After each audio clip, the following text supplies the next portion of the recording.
통해서 믿음의 실타라고 그럴까요? 또 특별한 믿음을 가지고 있는 사람들을 살펴봤고요.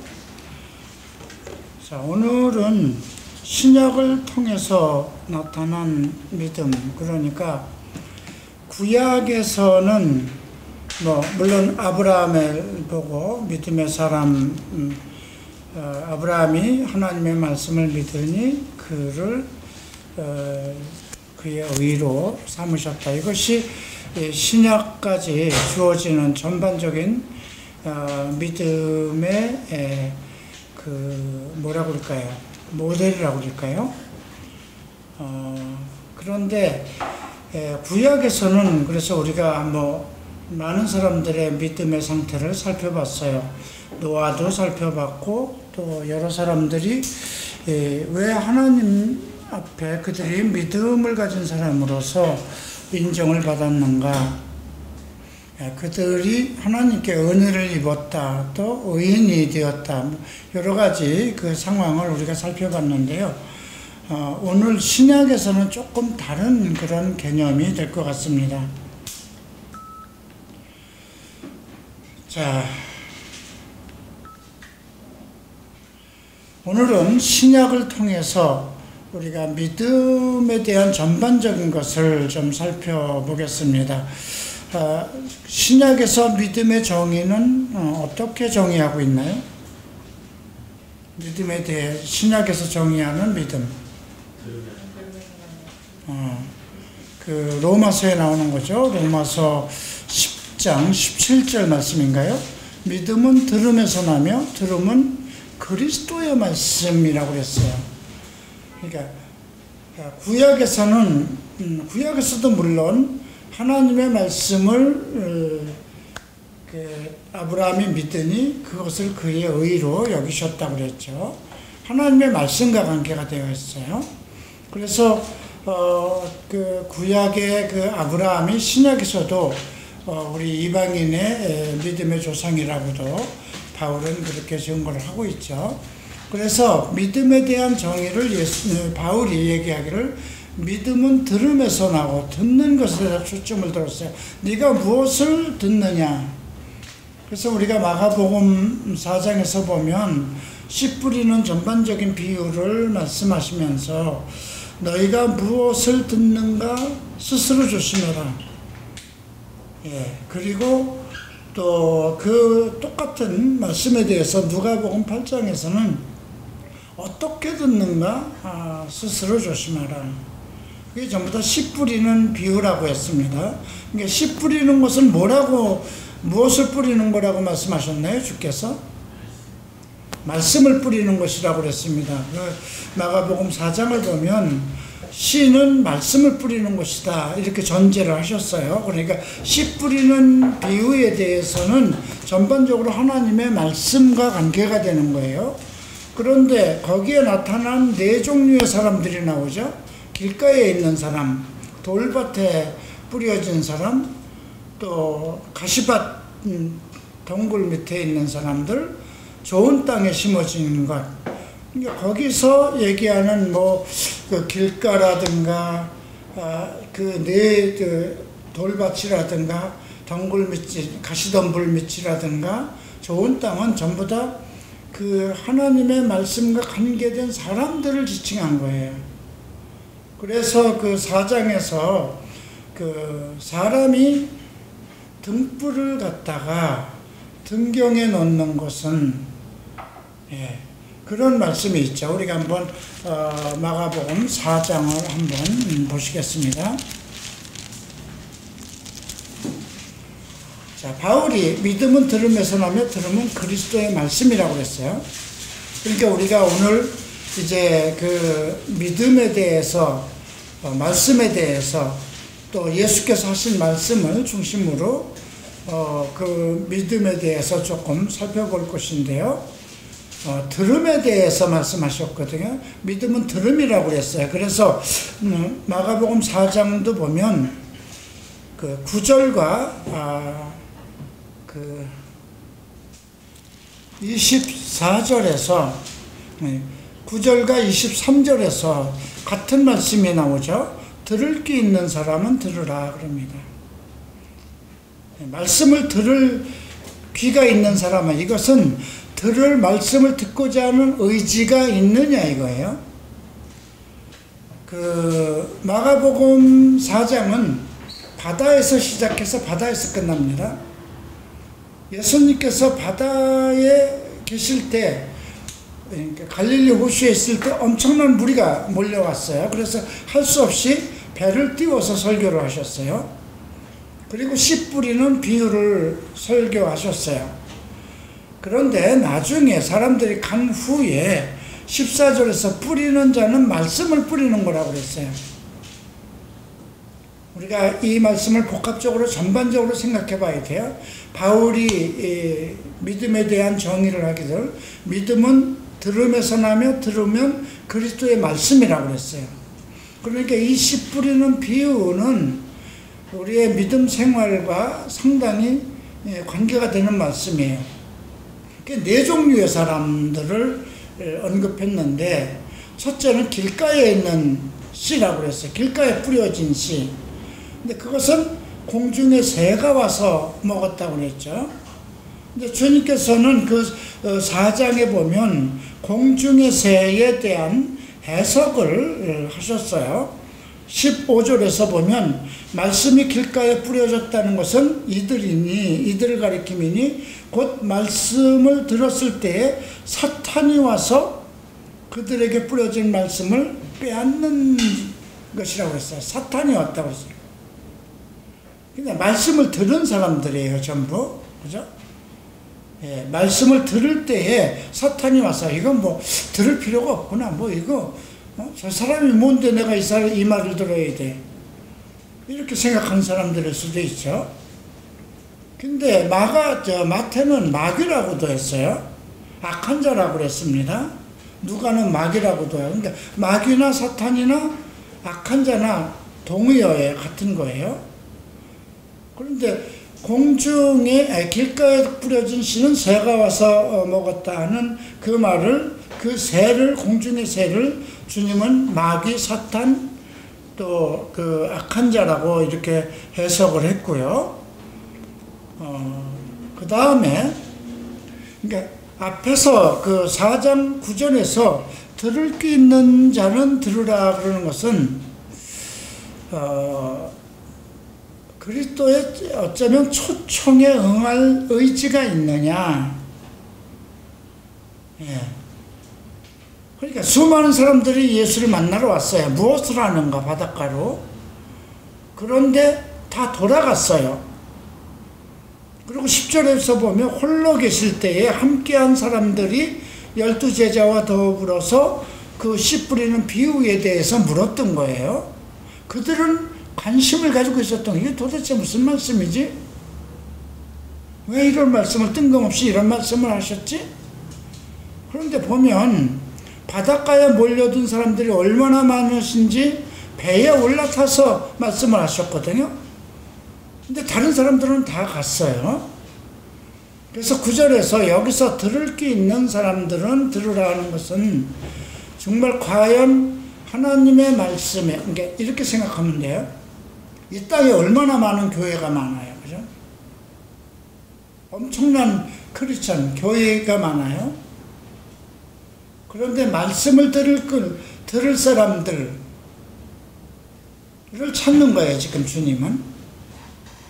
씨 뿌리는 비유는 말씀을 뿌리는 것이라고 그러는데, 말씀을 뿌릴 때 길가에 떨어진 것은 그 말씀을 들을 때 사탄이 와서, 마귀가 와서 가져가는 것, 그 사람의 마음을 빼앗는 것이라고 그랬어요.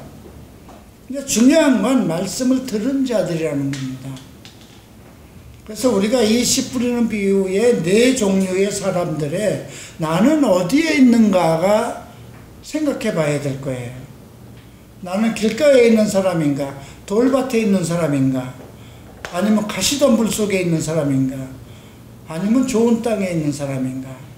그런데 이것은 한 사람의 신앙 성장 과정이기도 해요. 여러분들에게 각자 자기를 생각해 보세요. 뭐 전에 그냥 뭐 교회를 다니면서 마음속으로 말씀을 들을 생각이 아니라 그냥 교회가 좋아서 다닌 그런 때도 있을 거예요. 그죠? 그래서 말씀이 귀에 들어오지가 않았어요. 예. 그리고 또 어느 정도 말씀이 돌밭에 떨어졌다는 것은 말씀을 들을 때에 즉시 기쁨으로 받으나, 예, 우리 교회에 오는 사람들도 와서 참 다른 교회하고 좀 다른 가르치는 것이 다르네. 그리고 많은 사람들이 참 좀 특별한 말씀이다. 말씀을 배워야 되겠구나. 그런 생각을 많이 가져요. 그러나 얼마 안 돼서 이렇게 거의 다 돌아가죠. 근데 말씀을 들을 때라고 그랬어요. 길가에 뿌려진 사람도 말씀을 들을 때고 다 말씀을 들은 사람이에요.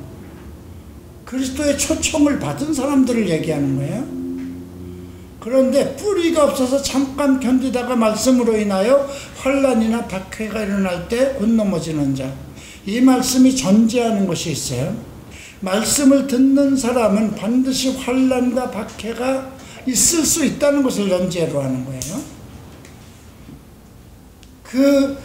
그 전제는 무슨 뜻이냐면 하나님께서 그를 박해를 주고 또 환난을 주고 싶어서 그런 것이 아니라 그 사람을 온전한 믿음, 정금과 같은 믿음으로 만들기 위해서 하나님이 감당할 수 있는 시험을 주시는 거예요.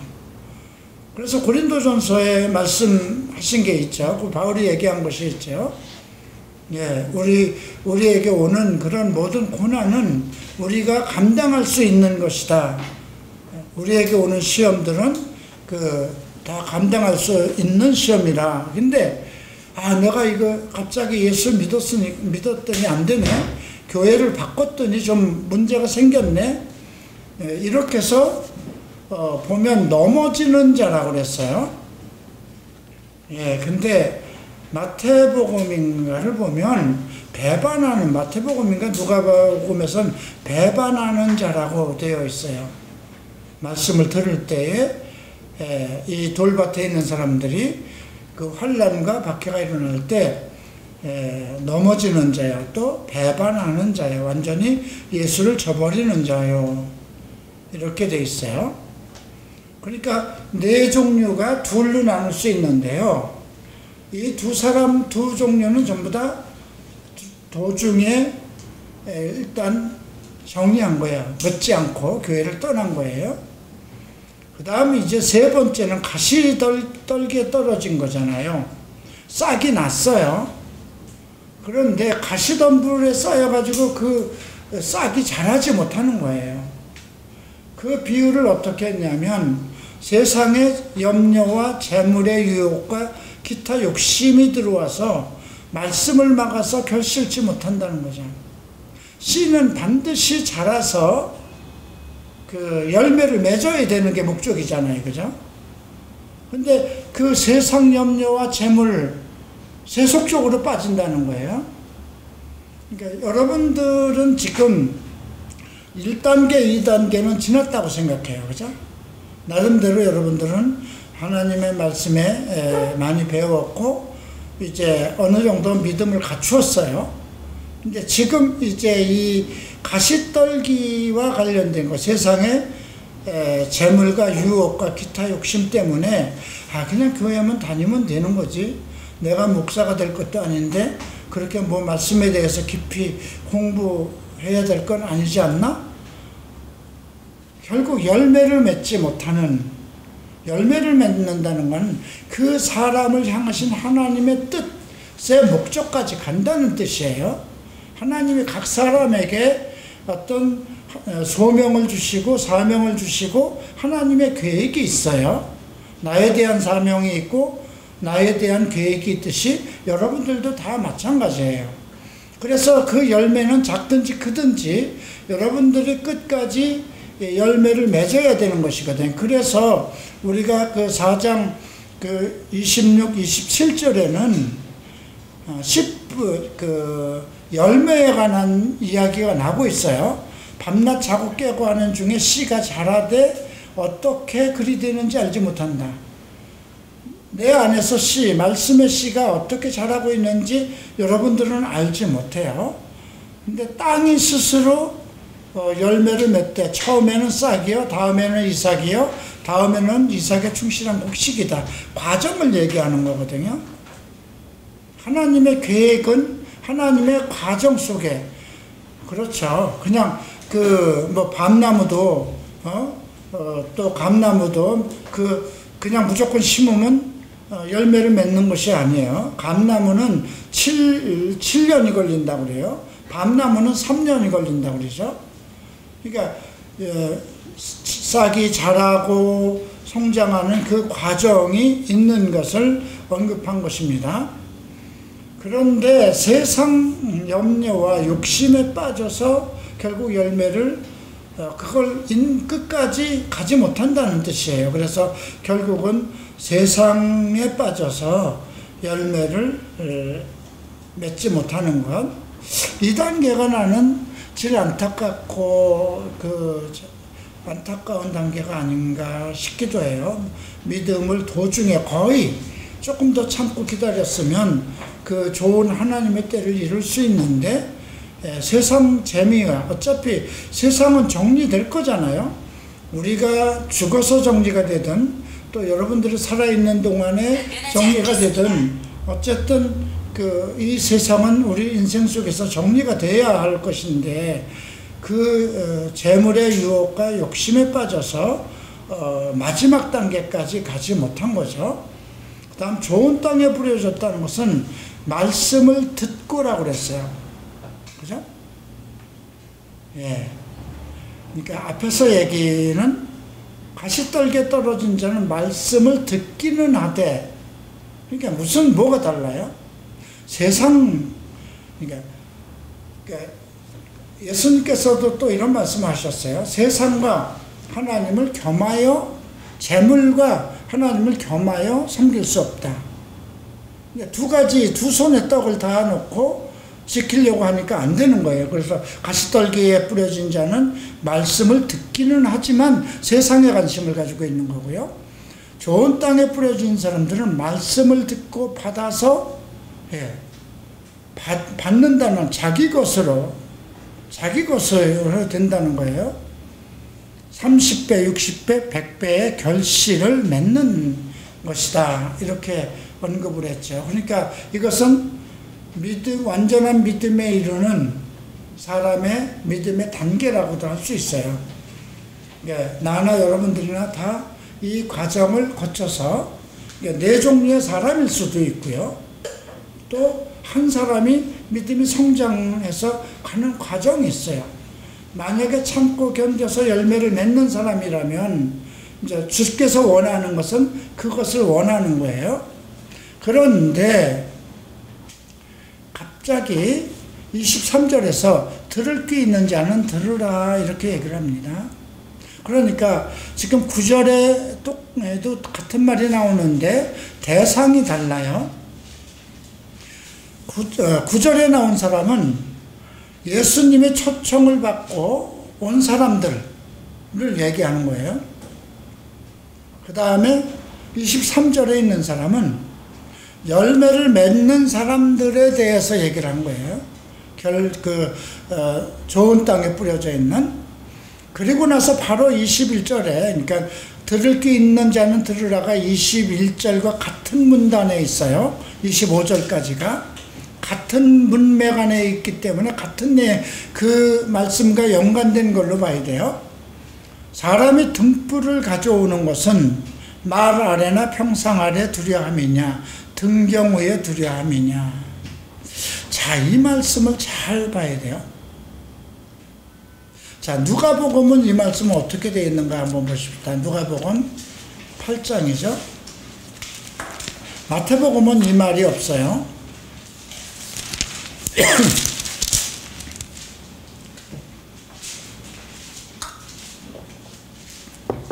16절이죠. 누가복음. 누구든지 등불을 켜서 그릇으로 덮거나 평상 아래 두지 아니하고 등경 위에 두나니, 등경 위에 두기 위한 거예요. 그죠? 그 등경 위에 두는 목적은 뭐냐면 들어가는 자들로 그 빛을 보게 함이라 그랬어요. 그죠? 그러니까 등불이 누구냐 이거예요. 등불이. 자, 요한복음에서 예수님께서 요한은 켜서 두는 등불이라고 그랬어요. 너희가 잠시 그 등불 안에 있기를 좋아하였으니, 유대인들에게 얘기했어요. 요한은 자체 발광하는 빛이 아니라는 거예요. 켜서 두는 등불인데, 그래서 너희가 잠시 그 등불 안에 있기를 즐거했으니, 이 말씀을 예수님께서 하셨어요. 근데 실질적으로 여기서 그 빛을 보게 하려 함이라는 그 빛은 무엇을 얘기하는 거예요? 등불이 비치는 빛을 보게 하는 것이죠. 그러면 이 등불이 비치는 빛이 이제 그 등불을 통해서 그 등경 위에 있는 등이 정말 참빛이냐 거짓빛이냐 이렇게 생각할 때 생각해 봐야 돼요. 등경이 만약에 사람이라고 생각해 보십시다. 여기 보면 마가복음 아까 그 21절에서 사람이 등불을 가져오는 것은 말 아래 두려고 하느냐 평상 아래 두려 하느냐, 등경 위에 두려 함이라. 그리고 그 해석을 누가복음에서 했어요. 집안에 들어오는 사람들로 모두 그 빛을 보게 하기 위해서. 예수께서 직접 비친다는 것이 아니라 등경을 통해서, 등불을 통해서 비쳐요. 그러니까 어떤 사람, 지금 이 말씀이 좋은 땅 바로 아래에 나와요. 그죠? 그러니까 좋은 땅에 있는 사람 30배, 60배, 100배의 결실을 할 수 있는, 그러니까 하나님의 말씀에 열매를 맺는 것을 얘기하는 겁니다. 그러면 그 사람을 통해서 나타나는 이제 빛이, 그가 어떤 빛을 비추느냐. 근데 그 말에 대한 말씀이 이제 24절을 보면 돼요. 그래서 23절에 귀 있는 자들은 들으라 그러고, 24절에 무엇을 듣는가 스스로 조심해라. 등불이 그리스도의 말씀을 들어서 열매를 맺은 사람이면 어떤 빛을 나타낼까요? 그리스도의 빛을 비추는 거죠.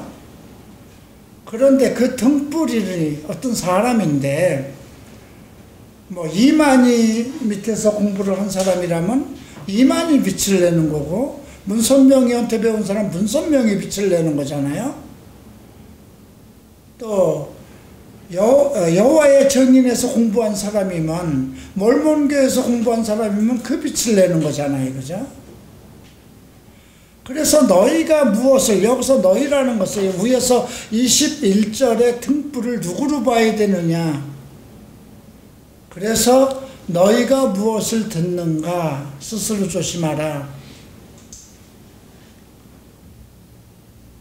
너희의 헤아림으로, 그 헤아림으로 너희가 헤아림을 받을 것이요 더 받을 것이요, 있는 자는 더 받을 것이요 없는 자는 그 있는 것까지도 빼앗기리라. 성경 공부하다 중단하면 너 있는 것도 다 빼앗긴다는 거죠. 근데 이게 누가복음에서는 더 우리가 알기 쉽게 해석이 됐어요. 누가복음 8장을 보죠. 18절 함께 읽습니다. 그러므로 너희가 어떻게 들을까 스스로 삼가라. 누구든지 있는 자는 받겠고 없는 자는 그 있는 줄로 아는 것까지 빼앗기리라.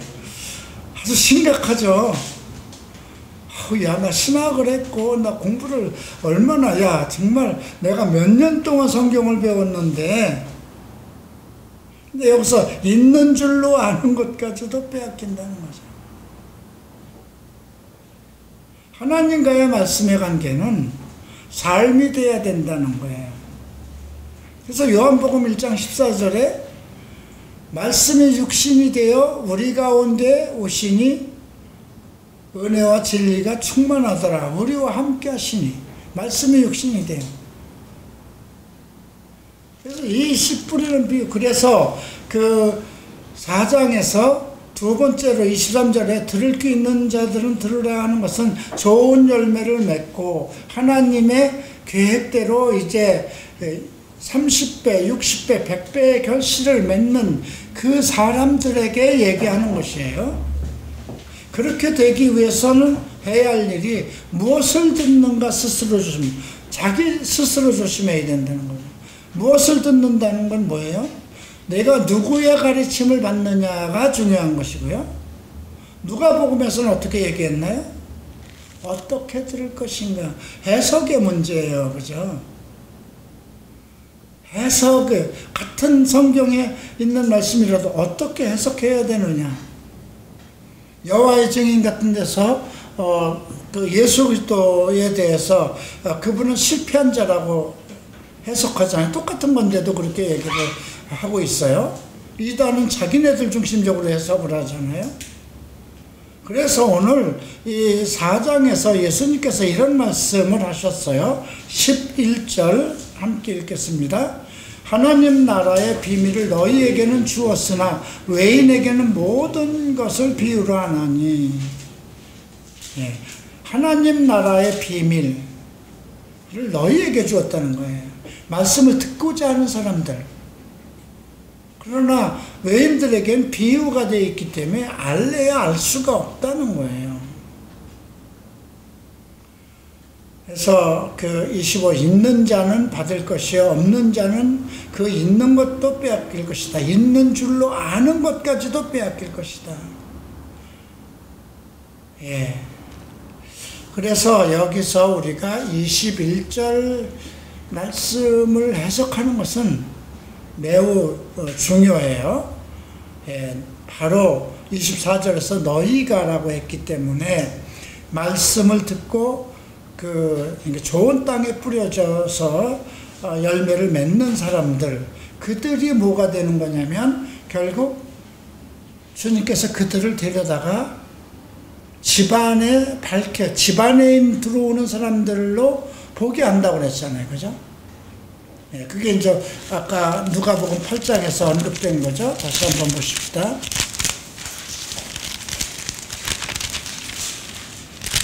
누가복음 8장을 보면 16절 함께 읽겠습니다. 누구든지 등불을 켜서 그릇으로 덮거나 평상 아래 두지 아니하고 등경 위에 두나니 이는 들어가는 자들로 그 빛을 보게 하려. 교회죠. 그죠? 그러니까 등경은 목사예요. 네가 뭘 들었느냐? 네가 뭘 가지고 배웠느냐? 네가 교회의 목사로 세웠는데 네가 배운 것이 무엇이냐? 신천지가 배웠으면 신천지 빛을 보이는 거고, 그게 그리스도의 빛을 나타내야 되는 거잖아요. 그 얘기하는 거예요. 그래서 스스로 무엇을 들을 것인가, 또 한 가지는 어떻게 들을 것인가. 어떻게 들은 것인가는 해석에 해당되는 거잖아요. 그래서 4장, 우리가 마가복음 4장을 보면 33절에 이렇게 돼 있어요. 예수께서 이러한 많은 비유로 그들이 알아들을 수 있는 대로 말씀을 가르치시되, 이 말 매우 중요해요. 알아들을 수 있는 대로 말씀을 가르치는 것. 예수께서 이렇게 했기 때문에 목사들도 반드시 성경을 어떤 비유들을 다 알아들을 수 있도록 가르쳐야 되는 거예요. 자, 비유가 아니면 말씀하지 아니하시고 다만 혼자 계실 때 그 제자들에게 모든 것을 해석했다고 그랬어요. 해석의 문제예요. 어떻게 해석하느냐. 성경 말씀을 무엇을 들을 것이냐, 또 어떻게 들을 것이냐. 그래서 이 말씀, 아까 21절에 등불은 누구인가, 그런 것들을 좀 생각해 둘 필요가 있고요. 그 다음 26절부터 이 말씀도 매우 중요해요. 하나님 나라는 사람이 씨를 땅에 뿌림과 같으니 밤낮 자고 깨고 하는 중에 씨가 자라서 자라되 어떻게 그리 되는지를 알지 못한다. 땅속에 이렇게 씨를 심으면 그게 어떻게 자라는지 우리는 알지 못하잖아요. 땅속에 있는 거니까. 그죠? 하나님 말씀도 똑같다는 거예요. 우리 안에서 어떻게 성장하는지 몰라요. 그런데 땅이 스스로 열매를 맺되 처음에는 싹이요, 다음에는 이삭이요, 그 다음에는 이삭의 충실한 곡식이다. 이 말은 뭐예요? 하나님의 말씀은 배우는 과정에서 모든 것을 깨닫고 알게 된다는 거예요. 하루아침에 이루어지지 않는다는 거예요. 그래서 아까 말씀을 들은 자니 가지고 있는 것까지 있는 줄로 아는 것까지도 빼앗긴다는 말씀이 그거예요. 과정이 있는 겁니다. 그 다음에 보면 열매가 익으면 낫을 대나니 이때가 추수 때가 되었다. 자, 그리고 하나님 나라에 대한 비유를 또 언급하십니다. 30절에서 겨자씨 한 알과 같으니 땅에 심길 때에는 땅 위의 모든 씨보다 작은 것이로되 심긴 후에 자라서 모든 풀보다 커지며 큰 가지를 내니 공중의 새들이 그 그늘에 깃들일 만큼 되었다. 공중의 새가 나왔죠? 이걸 어떻게 해석해야 되나요?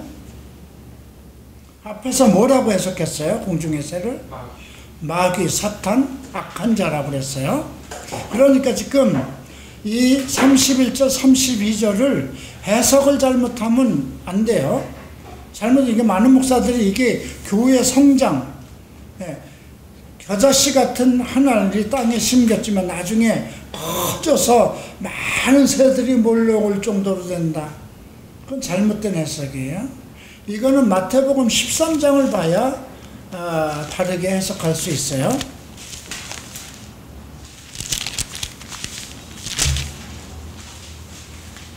자, 마태복음 13장 37절 봅니다. 좋은 씨를 뿌리는 자는 인자라고 그랬어요. 누구예요? 예수님이에요. 예수의 제자냐 이거예요. 아까 좋은 땅에 뿌렸다는 것은 이렇게 말씀하셨고요. 마가복음 4장에서 씨를 뿌리는 것은 말씀을 뿌리는 거라고 그랬어요. 그리고 여기서 좋은 씨를 뿌리는 이는 인자요. 그리스도의 말씀을 배웠느냐 이거예요. 그러니까 바울이 그래서 믿음은 들음에서 나며 들음은 그리스도의 말씀으로 말미암는다 그런 거예요. 자, 밭은 세상이요. 좋은 씨는 천국의 아들. 아까 좋은 씨라는 말이 마가복음 4장에서 언급됐죠. 좋은 씨는 천국의 아들들이요. 가라지는 악한 자의 아들들이요. 여기서 가라지라고 그랬어요. 자, 지금 이것도 지금 마태복음 13장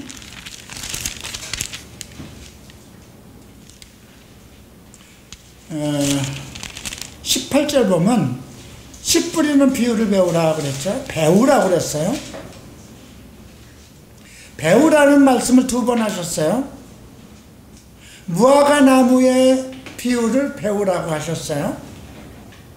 무화과 나무를 그건 종말론인데요. 이스라엘에 대한 것을 공부하라는 뜻이에요. 여기는 씨 뿌리는 비유를 배우라고 그랬어요. 이 비유를 알지 못하면 너희가 다른 비유를 어떻게 알 것인가? 하나님의 비밀은 너희에게 알려졌으나 세상 외인에게는, 세상 사람에게는 비유로 말한다. 알지 못한다는 거예요. 그래서 씨 뿌리는 비유를 들으라. 그리고 이제 천국 말씀을 듣고 쭉 똑같은 거예요.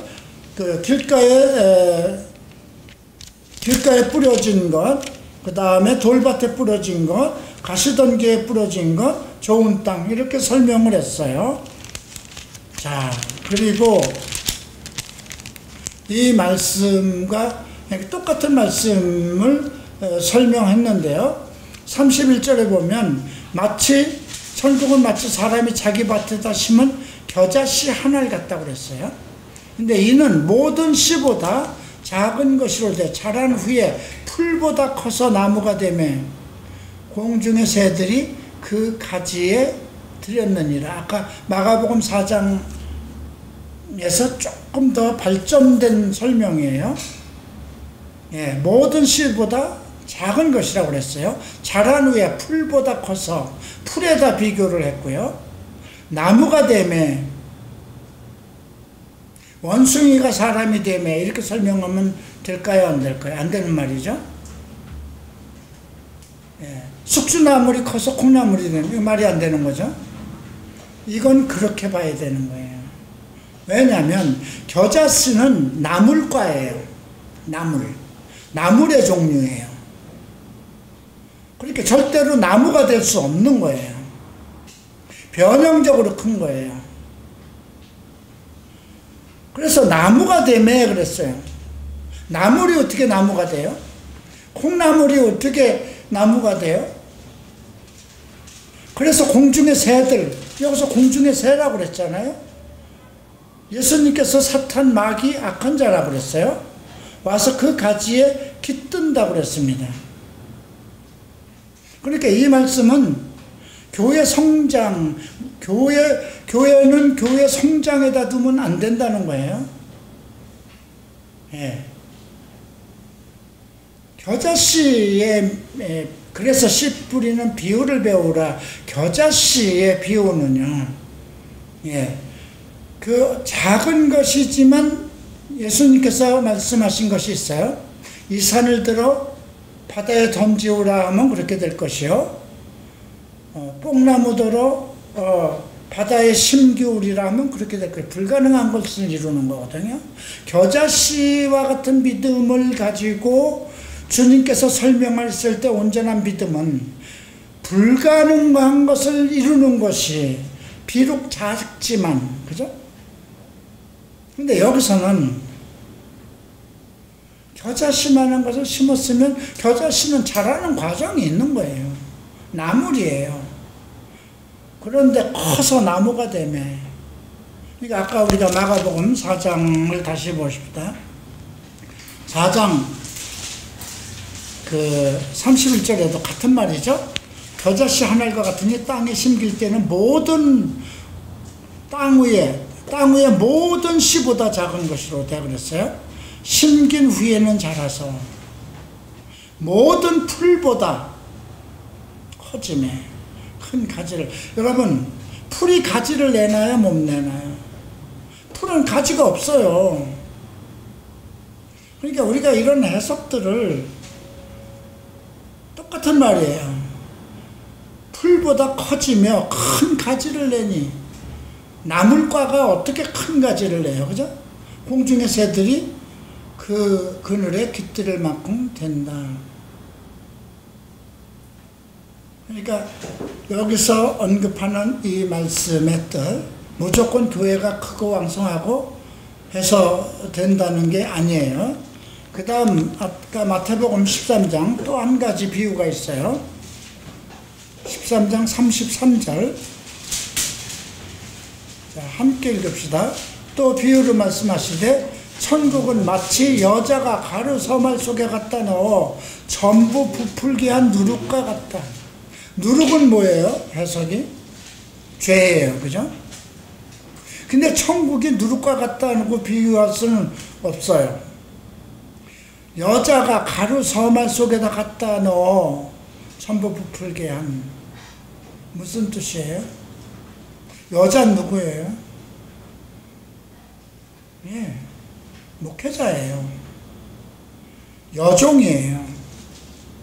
종을 가리키는 거예요.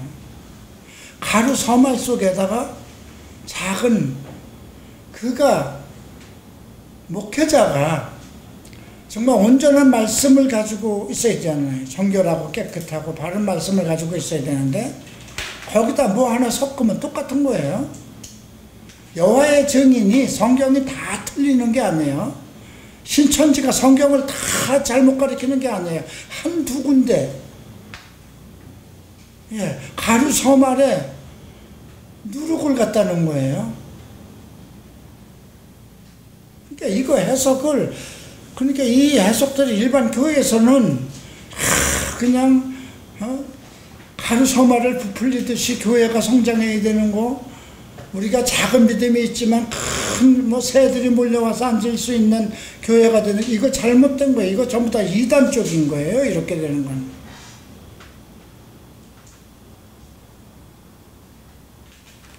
그래서 이제 그 설명에 대한 것이 마태복음 13장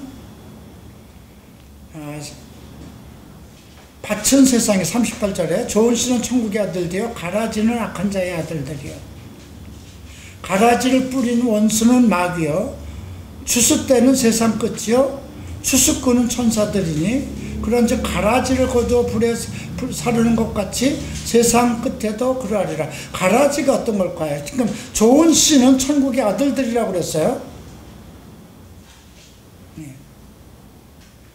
아까 좋은 땅에 심은 것이라고 그랬죠. 이게 네 가지 분류 속에 길가에 떨어진 씨, 돌밭에 떨어진 것, 가시떨기에 떨어진 것, 좋은 땅에 떨어진 것, 좋은 땅에 떨어진 그 겨자씨 말하는 것을 얘기하는데, 그러면 아까 좋은 땅에 떨어진 것은 30배, 60배, 100배의 열매를 맺는다고 그랬어요. 그것은 그 교회의 그 지도자, 리더와 말씀을 선포하는 자와 관계가 있다고 하셨어요. 등불에 가는 걸로 설명하셨으니까.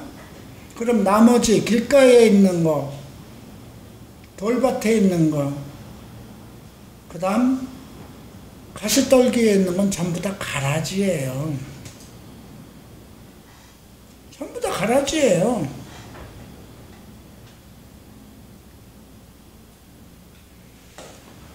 그래서 가라지를 거두어 불에 사르는 것 같이 세상 끝에도 그러라. 인자가 천사들을 보내리니 그들이 그 나라에서 모든 넘어지게 하는 것, 교회 안에서 넘어지게 하는 것과 불법을 행하는 자들을 거두어내어 풀무불에 던져 넣으려니 거기서 울며 이를 갈게 하시라. 이건 세상 끝날에 있는 거예요. 어떻게 그 불무불로 들어갈까요? 천국에 못 들어가면, 남는 자들은 전부 다 천국에 못 들어가면 어떻게 돼요? 네. 그때 의인들이 자기 아버지 나라에서 해와 같이 빛나리라. 귀 있는 자, 여기도 그래서 귀 있는 자들은 들을지어다 그랬어요. 의인들은 내가 의인으로 끝까지 남아있을 것이냐, 아까 네 가지 단계를 여러분들의 믿음의 시작이 어떻게 됐든지 간에 나도 똑같았어요. 예, 말씀 뭐 들으려고 생각지 않았고 길가에 있던 그 마귀와 같이 놀던 사람이었어요. 누가 와서 예수 믿으라고 그러면 그걸 왜 믿나? 또 뭐 순복음 가서 그 말씀 한두 마디 들을 때 막 그게 했지만, 뭐 말씀과 세상 돈 버는 것과 같이 그렇게 살았었어요. 그런데 그러니까 이 믿음의 단계가 여러분들이 나는 어느 단계에 와 있나, 내가 지금 아마 여러분들은 지금 마지막 가시덤불이냐 아니면 좋은 땅이냐 이거예요. 내가 세상의 염려와 그것과 함께 살아갈 것인가, 오직 나는 그리스도 안에서의 하나님의 말씀 안에서의 진리의 빛 가운데서 성경 말씀을 들으며 그리스도의 인도하심을 받으며 살아갈 것인가, 이걸 선택하는 거예요. 그리고 나서 어떤 얘기가 나올까요? 마태복음 44절을 보세요. 마치 천국은, 천국에 대한 설명하잖아요. 마치 밭에 감추인 보화 같다고 그랬어요. 그죠? 사람이 이를 발견한 후 숨겨두고 기뻐하며 돌아가서 자기의 소유를 다 팔아 그 밭을 샀느니라. 나는 일본에서 뭐 신학을 하지 않으면 죽을 것 같으니까 신학을 했는데, 일단 시라노 목사님을 만난 후에 정말 새롭게 들렸어요. 내가 지금까지 순복음에서 12년 동안 조영기 목사님의 설교밖에 없는 줄 알았는데 아니었어요. 성경 전체를 배운다는 것, 가르친다는 것이 특별했어요. 그 교회를 갔는데 그냥 순서대로 가르치는데 입구에 테이프가 창세기부터 놓여 있는 거예요. 그래서 이것이 설교를 지금까지 한 거냐 하니까 한 3년 동안 설교를 한 거래요. 그거에 놀랐어요. 그렇게 안 배웠으니까. 시라노 고이치 목사님이 그렇게 깊이 있는 설교는 아니에요. 그럼에도 불구하고 상당히 신선했어요. 그래서 그 결정이 다 정리해야 되겠다. 12년 동안 다니던 순복음교회 정리하고, 그래서 여기 보면 숨겨두고 기뻐하며 돌아가서 자기의 소유를 다 팔아서 그 밭을 샀다. 그 밭을 샀다는 것에 생각을 해요. 자, 원래 여기 보면 밭에 마치 밭에 감추인 부와 같았어요. 자기 밭이 아니었어요. 그래서 남의 밭에 가서 일을 하다 보니까 보물이 있는 거예요. 그래서 다 정리하고 오는 거예요. 자기 소유가 돼야 되는 거예요. 자, 그렇게 해서 설명을 했고요. 또 45절엔 천국은 마치 좋은 진주를 구하는 장사. 이 말도 잘 해석해야 돼요. 장사꾼은 좋은 진주를 구별할 수 있는 능력이 있어야 되는 거죠. 그죠? 이게 진짜다, 가짜다 알 수 있는 그런 능력이 있어야 돼요. 그래서 좋은 진주를 구하는 장사와 같으니, 극히 값진 진주 하나를 발견하며, 극히 값진 진주를 발견하기가 쉬운 거예요? 어려운 거예요? 어려운 거예요. 이거는 계속 그걸 구하려고 계속 힘을 쓰고 있다는 거예요. 그래서 발견함에 자기 소유를 다 팔아서 그 진주를 샀느니라. 왜 그랬을까요? 장사꾼이었잖아요. 장사꾼은 파는 사람이에요. 좋은 진주를 살 사람을 아는 거예요. 내 재산을 다 팔아서 그걸 사도 내가 미치는 장사가 안 된다는 걸 알기 때문에 그걸 사는 거예요. 장사꾼은 손해볼 거 생각하고는 안 하잖아요. 내 인생을 통틀어서 내가 목사가 됐어도, 세상에 하던 그 모든 거 다 정리하고 했어도, 내가 그 주인을 안다면, 그죠? 여기서 진주라는 것은 매우 좋은 진주라고 그랬어요. 진주는 하루아침에 이루어지는 게 아닙니다. 진주는요, 그 조각지 속에, 진주 조개 속에 돌멩이가 들어가서 오랜 세월 동안 그 조개가 자기 아픈 살을 돌이 찌르지 못하게 해서 분비물을 해서 좋은 진주를 만들어낸 거잖아요. 그러니까 이 말씀 속에는 내가 온전한 진주가 돼서 하나님께서 나를 살 때까지 인내하라는 말씀이에요. 끝까지.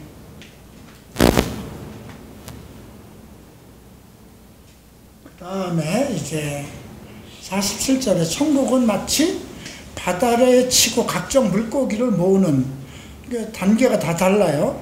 그 물에 가득하게 물가로 끌어내고 앉아서 좋은 것을 그릇에 담고 못된 것은 내어보내요. 천사와 같은 거죠. 세상 것도 이러하니라. 천사들이 와서 의인 중에서 악인을 갈라내어 풀무불에 던져 넣으리니 거기서 울며 이를 갈리라. 그리고 그거에 대한 이 모든 것을 깨달았느냐 하고 물어보셨어요. 그리고 나서 52절 함께 읽습니다. 예수께서 이르시되 그러므로 천국의 제자된 서기관마다 마치 새 것과 옛 것을 그 곳간에서 내어오는 집주인과 같다. 집주인은 예수님이에요. 서기관 주께서 왜 서기관이라고 그랬어요? 그 당시 서기관은 신학생들이에요. 성경 공부하는 사람들이에요. 마치 새 것과 옛 것을 자기 그 곳간에서 신구약을 다 다룰 수 있느냐 이거예요. 예. 구약이든 신약이든 다 다룰 수 있어야 된다는 것. 그래서 이 씨 뿌리는 비유 내가 복음서에서 그냥 마태복음은 이렇게 그냥 공부를 했는데 마가복음을 공부하면서 그 짧은 속에서 마가복음에 이게 마태복음에 나왔던 건데 여기서 나오네. 그래서 대조해 보니까 또 다른 거예요.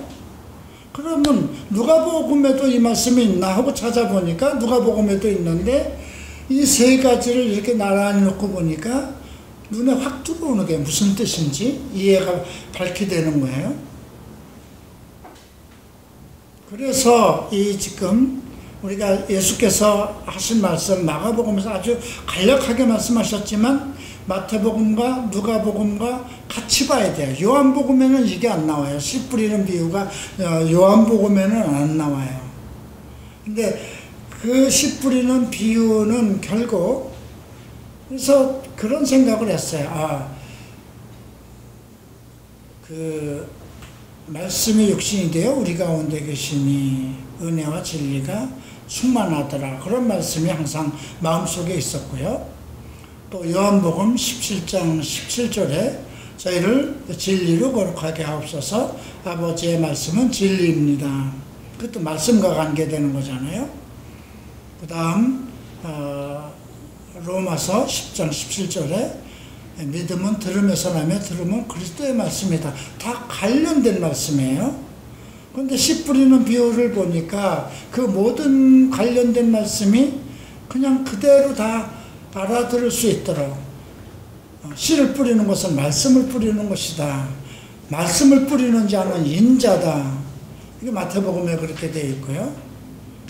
그래서 모든 그 해석이 이 세 그 마태, 마가, 누가를 같이 이렇게 봤을 때 그 안에 전부 다 해석이 있는 거예요. 결국 믿음에 대한 것을 얘기하는 거죠. 신약에서는 우리가 구약에서는 뭐 많은 의인들이 있고 하나님의 은혜를 받은 사람들 전부 다 뭐 그 욥이든지 또 누가 있죠? 노아 가장 의인이라고 칭하는 사람이 그 에스겔이 그렇게 얘기했어요.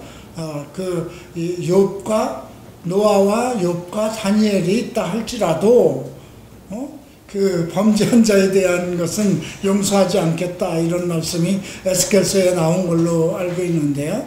구약에서의 세 사람의 의인으로 칭한 사람이 그리고 믿음의 조상으로 삼은 사람이 아브라함이에요. 근데 신약에서는 우리가 제자들 보고 야, 너 믿음 좋구나 그렇게 말씀하신 일은 한 번도 없어요. 제자들에겐 예수님이 뭐라고 말씀하셨나요?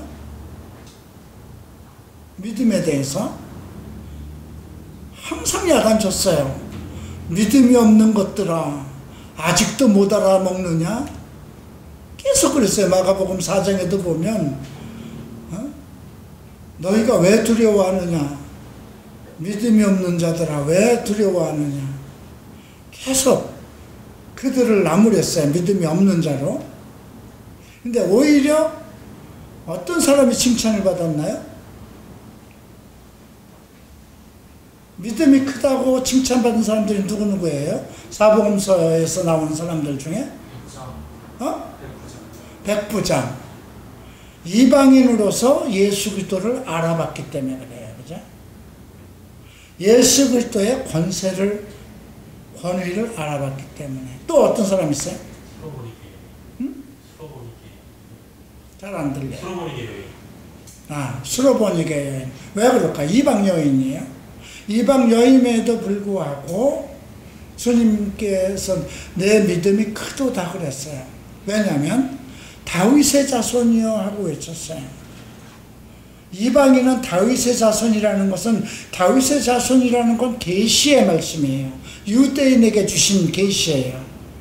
다윗의 자손에게서 그리스도가 메시아가 난다고 한 거지. 이방인에게 주신 예언이 아니에요. 계시가 아니에요. 근데 이방 여인이 와서 다윗의 자손이요, 내 딸이 흉악히 귀신 들렸습니다 그러거든요. 그래서 이게 어디서 주워, 그것만을 좀 주워 가지고 제 딸을 좀 구원하기 위해서 그렇게 하는가 싶어서 못 들은 척했잖아요. 그랬더니 제자들이 너무 시끄러워서 좀 어떻게 하십시오 그랬더니, 야, 떡을 취해서 개에게 줄 수는 없지 않느냐. 근데 그 여인이 그 얘기를 했어요. 옳소이다. 네. 그 강아지들도 주인의 아들들이 버린 부스러기를 먹고 삽니다. 그러니까 이 말은 우리는 직접적으로 계시의 말씀 받은 일은 없습니다. 그러나 유대인들이 한마디 한마디씩 그 얘기한 것을 들으니까, 이분은 메시아다, 이렇게 알았던 것입니다 이거예요. 그러니까 마태복음에서 예수님께서 네가 그 말을 하였으니 내 믿음이 크도다 그랬어요. 또 어떤 사람이 있나요? 응? 혈루병 여인. 혈루병 여인은 고난 중에서도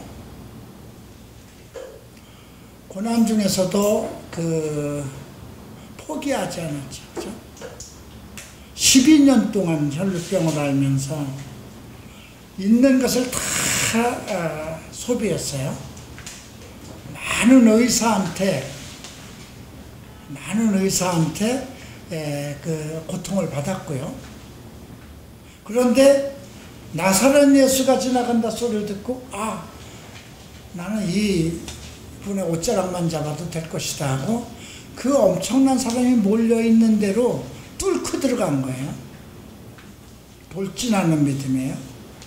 천국은 뭐하는 사람들에게 침노하는 자에게 뺏긴다 그러죠. 혈루병 앓는 사람은 저주받은 사람이라 사람들 사이로 못 들어가는 거예요. 문둥병자나 똑같아요. 그런데 그걸 뚫고 들어가니까 사람이 얼마나 있었으면 예수께서 누가 나를 만졌느냐 했을 때, 아니 주님 이렇게 사람이 많은데 뭘 누가 만졌다고 하십니까? 아니다, 누가 날 만졌다 그러니까 그 여인이 이야기를 했잖아요. 그러니까 어떤 상황, 어떤 것 개의치 않고 나는 메시아를 만나야 되겠다는 그 투지예요. 혈루병 여인은. 나는 메시아를 만나야 되겠다는. 또 어떤 사람이 나오나요? 거의 내 믿음이 크다 안 크다 그 말은 떠나서 우리가 신약 그 사복음 속에서 가장 그래도 주님께서 특별하게 본 사람들이 있어요. 문둥병? 나병 환자. 어디에서 나온 나병 환자? 나병 환자가 10명 중에서 하나가 돌아온 사람도 있고, 마가복음 이름을 보시고 중풍병자 친구들이 4명이 그건 나병 환자가 아니라 중풍병자예요. 그들의 믿음을 보시고 그랬어요. 자, 그건 왜 그랬을까요? 사람들이 꽉 찼어요. 그 집안에. 그런데 기다릴 수도 있어요. 문 밖에서. 그죠? 근데 문 밖에서 기다리면 어떻게 되나요? 주님을 만날 수는 있는데 주님의 말씀은 못 들어요. 그죠? 그러니까 방법이 없으니까 지붕을 뚫었어요. 지붕을 뚫을 때에는 그걸 물어줄 생각을 해야 되죠. 그러면 주인과 타협을 해야 돼요. 그죠?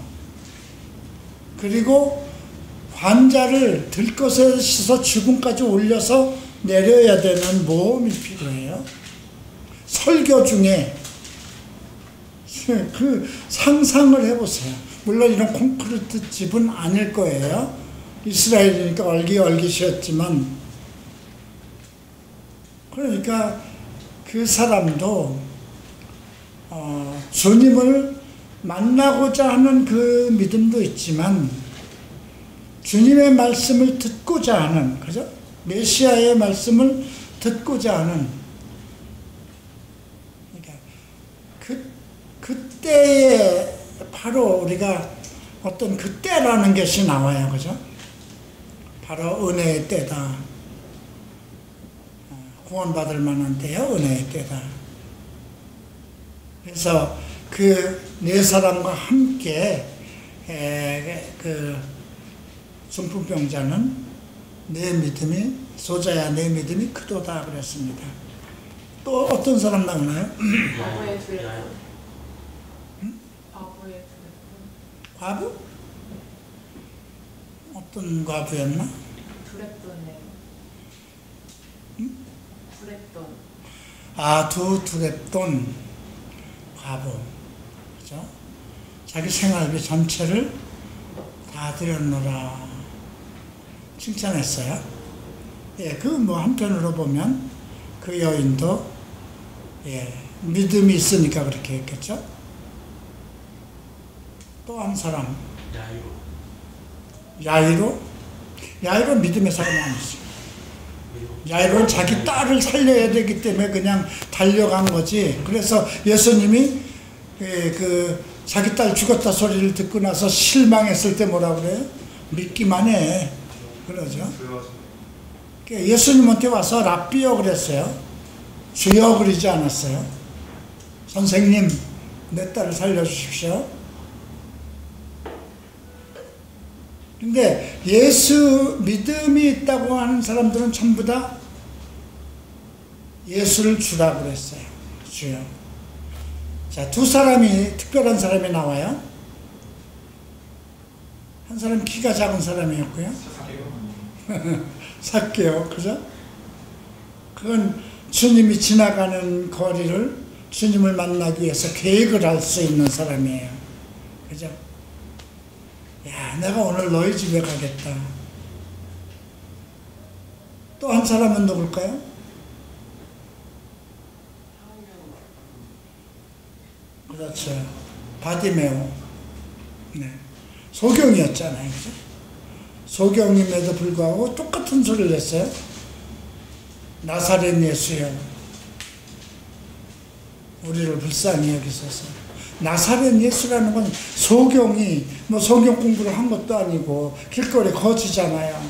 그런데 그 시대에 모든 사람들이 예수를 나사렛 예수라고 그러면 이단이에요. 예. 신학자들이나 성경학자들이나 그 당시 서기관들 전부 다 그 예수를, 나사렛 예수를 이단 괴수로 했지 메시아라고 부르지 않았어요. 근데 바디메오가 나사렛 예수여, 다윗의 자손이여 그랬거든. 나를 불쌍히 여기소서. 그러니까 결국은 메시아를 만난 사람들이 아니라, 만난 사람들은 엄청 많잖아요. 오병이어도 다 만나고. 메시아를 알아본 사람들, 나사렛 예수가 메시아인 것을 믿은 사람들, 그들을 보고 큰 믿음의 사람들이라고 했어요. 그 당시에는 그럴 수가 없는 상황이었으니까.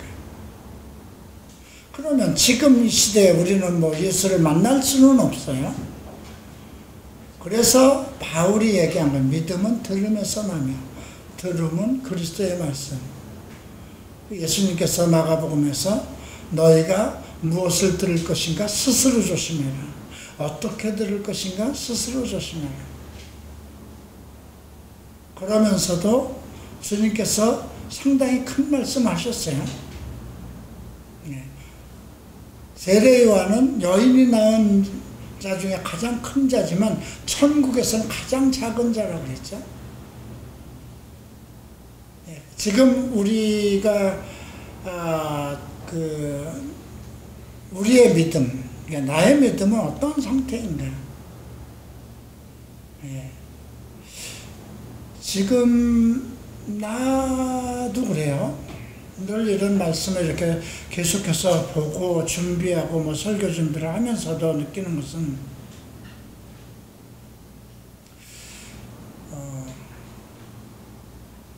샘물? 샘이라고 비유해야 될까요? 계속 파도 이렇게 끝이 없는 생수의 강이라고 구약에서는 언급하고 있는데 예수님께서도 생수, 목마른 자는 내게 오라, 내가 값없이 생수를 주리라 이렇게 말씀을 하시죠. 끊임없이 먹어야 되는, 끊임없이 아직도 어디까지 더 가야, 어디까지 얼마만큼을 더 가면 성경을 배웠다 할 수 있을까? 그런 상황이에요.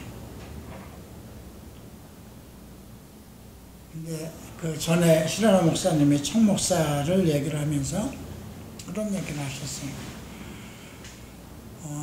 청목사는 성경을 덮어놓고 창세기부터 얘기를 하면 순서가 틀리지 않게 정확하게 계시록까지 성경 보지 않고 성경을 강의할 수 있는 사람이다. 성경을 보지 않고.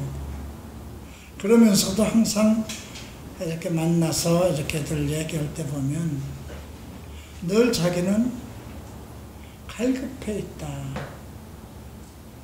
자기는 생수에 갈급해 있다. 그래서 그 사람은 설교를 듣는 사람이 아니잖아요. 설교를 하는 입장이잖아요. 그죠?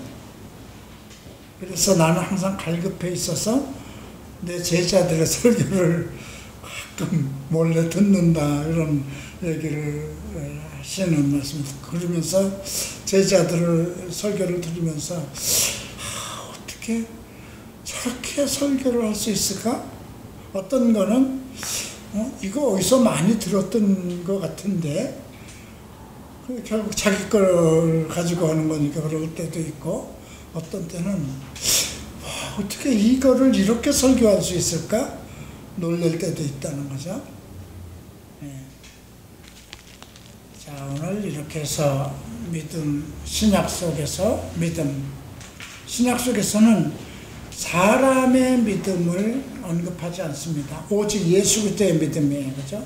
예수 그리스도를 아는 믿음, 예수 그리스도의 고상한 지식을 아는 믿음을 바울은 얘기합니다. 구약에서는 어떤 모델을 세워요. 그죠? 아브라함이든 누구든 믿음의 조상 그런 사람을 세워요. 신약에서는 메시아를 아는 사람들. 그죠?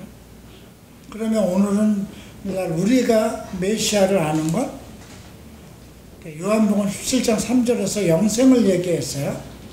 영생은 참 하나님과 유일하신 참 하나님과 그의 보내신 자 예수 그리스도를 아는 것이라고 했어요.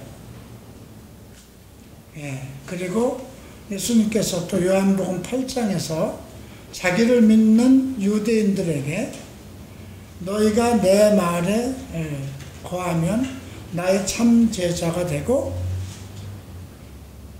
진리가 너희를 자유케 하리라. 그죠? 너희가 참 내 제자가 되리니 되고 진리가 너희를 자유케 하리라.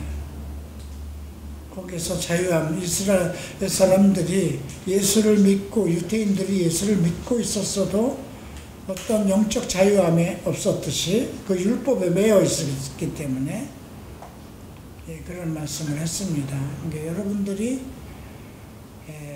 이제 나는 어디에 어느 상황에 와 있는가, 언제까지나 말씀을 들어야 될 것인가.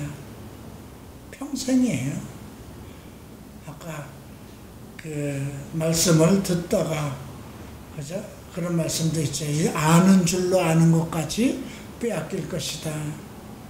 있는 자는 더 받을 것이요, 없는 자는 그 있는 것까지도, 아는 줄로 아는 것까지도 빼앗길 것이다. 그런 말씀이 있습니다.